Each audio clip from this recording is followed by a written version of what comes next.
Our title for this gathering is Bearing Witness, a vigil for Palestinian educators in a call to action against scholasticide. So first, why this? Why a vigil for educators?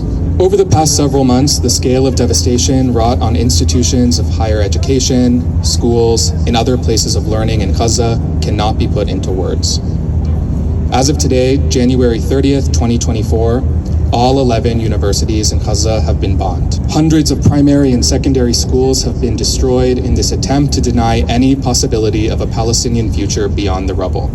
Just this week, the United States and several European countries suspended funding to UNRWA, the largest agency providing education to children in Gaza, affecting tens of thousands, if not hundreds of thousands, of students and their families.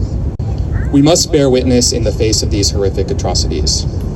In the words of our colleague here at UCLA, Lubna Kotami, to bear witness is to record what is rendered unspeakable. It means understanding that violence and power work as deeply on the mind and soul as they do in the body and the land. Bearing witness means we open our eyes despite the pain it causes. Taking these words to heart, we bear witness today to a genocidal campaign that has taken over 30,000 Palestinian lives. We cannot let their memory fade away, and so we bear witness. It has been 116 days since this latest genocidal escalation began, and it has been over 100 years of a larger assault on Palestine. The urgency of the situation cannot be overstated, and it cannot go on a minute longer. Now is an urgent time to be bearing witness. Hello, everyone. I'm going to follow Chris in speaking, first of all, as an educator. I want us to think about what it means that the Israeli bombardment of Gaza, and I want to emphasize that point, the systematic destruction of schools and universities. It's not just that every single university in the Gaza Strip, every single one, has been destroyed by the Israeli Army and Air Force. It's not just that they were bombed. I mean, that would have been bad enough. But in many cases, the universities were actually captured, the campuses were captured. They were turned into interrogation centers. They were turned into makeshift military positions and barracks for Israeli troops. And then when they were done with them, in many cases, the Israelis planted demolition charges in the campuses, and on TikTok, because they seem to be very proud of this sort of thing, they demolished them, one after another after another. We have to always remember the Gaza Strip has a population of over 2 million people. We have to remember almost half of the population of Gaza is made up of children. So we're talking about 1 million children in the Gaza Strip.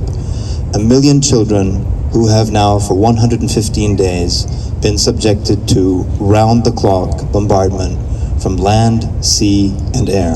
I know what it's like to be on the receiving end of an aerial or artillery bombardment, but nothing like 115 days of around-the-clock bombardment. What I want us to think about together is what that 115 days of bombardment does, not just to the university professors, not just to the teachers, but also to the children, to the students of Gaza, and particularly the youngest children in Gaza.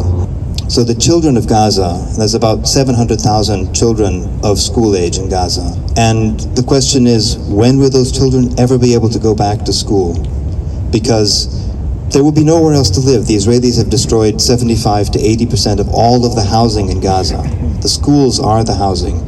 If schools, you can see where I'm going here. If schools are being used for housing, where are the schools supposed to be? How long will this condition endure? So once the bombing is done, which hopefully it will be soon, we're talking now already about these children have not had school for 4 months in the middle of the school year. Who will teach? Who will learn in Gaza? That's a question I want us to think about tonight in this commemorative vigil. Thank you. Hi, everybody. Thank you for being here. Thank you to Chris and to Seti for those beautiful introductions and framing for us tonight. I was scrolling yesterday and I saw this story from someone in Rafah. He wrote, "Today I was walking the streets of Rafah and came across a person selling books. The books were priced at 5 shekels each, about $1.50. My sister made me promise to buy her some books to read. And as I browsed, I realized that they were master's and doctoral theses. I asked the seller, 'Why are you selling these?' And he told me, 'It's so people can use them to light a fire to get by.'"